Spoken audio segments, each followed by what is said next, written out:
Good morning, everybody. Thank you for coming. So Rabbi sponsors, one by Jack Rose, Le'ili Nishmas. Nechemia ben Avram Hillel. Nechemia Avram Hillel, the Shabbat. The learning this morning should be for his memory. In fact, we're going to touch on this morning something, a profound concept in Judaism. The Torah says, by Egla Rufa, where you find a dead body between two cities, you have to measure which city is close, and the elders of the city closest have to do this act of Egla Rufa, and they say these words. Forgive, God should forgive you, people of Israel, that you have redeemed. So fascinating.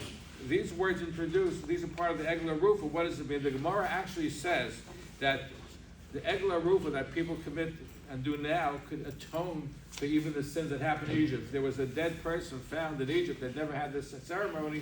The fact that they're doing it now will retroactively augur to the benefit of the deceased. Could it be 1,000 years ago Mitzrayim?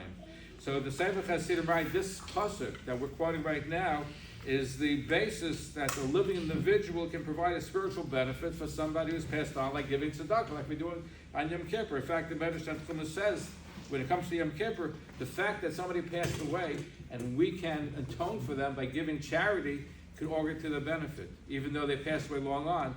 And in fact, the Belzer Rebbe adds on this, because what happens is, though, when one dies, you can't do any more mitzvahs, you can't give any tzedakah, but your child or a descendant can give tzedakah, which will enhance and really bring the neshama up a notch, or more than a notch in Gan Eden. Can you imagine this sort of powerful concept? That's why we on Yom Kippur, where we have kapara for those that are departed.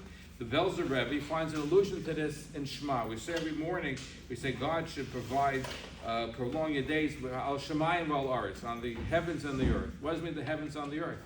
Because somebody on earth can bring a mitzvah, can bring a benefit to the upstairs, to the descent to the parent or grandma, whoever it might be. That's why that the mitzvahs you do on earth can benefit them in Shemayim, even though they can't do any mitzvahs in Shemayim, right? There's no longer they can do mitzvahs, but yet if you do mitzvahs on their behalf, it augurs to their benefit. So that's why the Shema says on the heaven and the earth, because you can be in heaven, but still on earth they can do mitzvahs that will establish and elevate your soul in Shemayim. So neshama shav aliyah, and we should all benefit and do mitzvahs and do especially tzedakah, especially around this time of year, which not only helps us and help poor people, but also elevates the souls of our dear ancestors as well. Have a wonderful day.